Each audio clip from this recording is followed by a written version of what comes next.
Assalamualaikum warahmatullahi wabarakatuh. Halo semuanya, perkenalkan nama saya Mira Selfridayari. Saya biasa dipanggil Yari. NIM saya 124170008. Saya dari kelas 2B, program studi Tadris Bahasa Inggris, Fakultas Tarbiyah Ilmu dan Keguruan.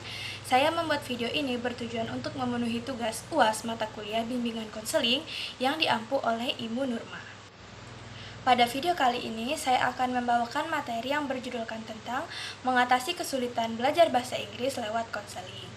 Nah, ini adalah salah satu materi yang menurut saya menarik karena ini berkaitan langsung dengan program studi yang saya ambil, yaitu program studi bahasa Inggris.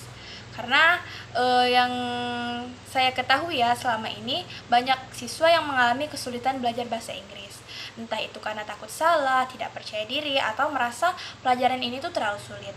Nah, oleh karena itu, lewat bimbingan dan konseling, kita bisa membantu para siswa untuk mengatasi masalah ini. Nah, yuk kita bahas bersama-sama bagaimana caranya. Kita pasti sering mendengarkan berbagai pertanyaan, kenapa sih banyak siswa yang takut belajar bahasa Inggris? Nah, ini tuh sebenarnya nggak diherankan lagi ya, karena beberapa alasan dan juga beberapa faktor. Di antaranya yaitu para siswa ini tidak memahami grammar ataupun kosakata yang akan membuat mereka merasa ketika berbicara itu takut diejek oleh teman-temannya, dan mereka itu tidak percaya diri untuk melakukan public speaking maupun presentasi di depan teman-teman mereka. Nah,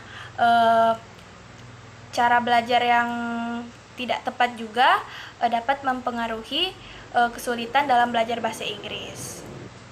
Jadi bagaimana sih peran bimbingan dan konseling untuk mengatasi masalah ini?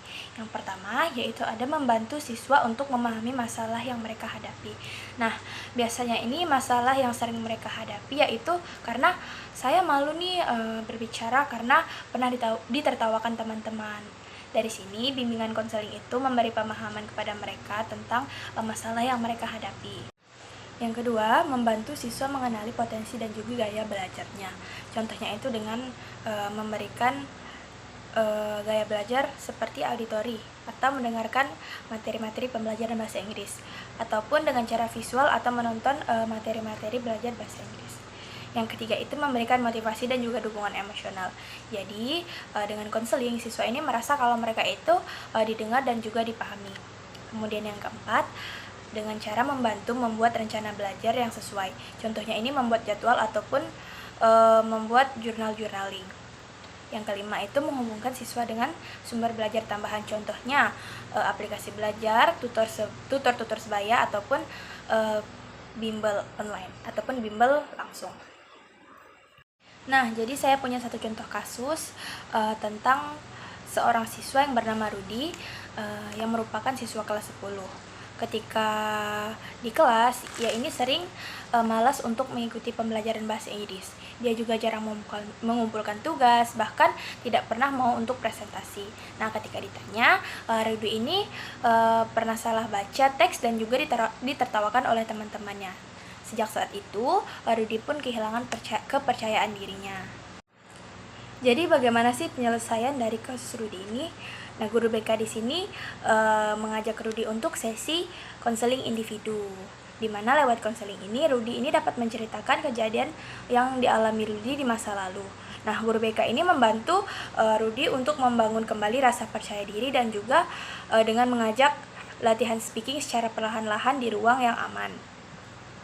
Rudy juga diarahkan untuk mengikuti English Club agar belajar dalam suasana hati yang santai dan juga suportif.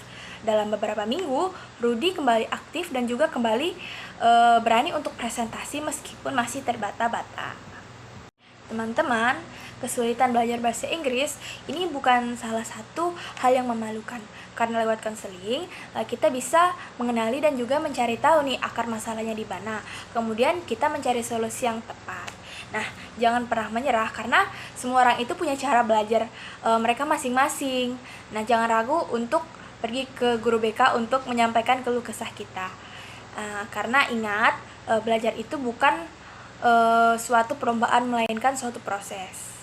Oke, sekian dari saya. Terima kasih. Wassalamualaikum warahmatullahi wabarakatuh.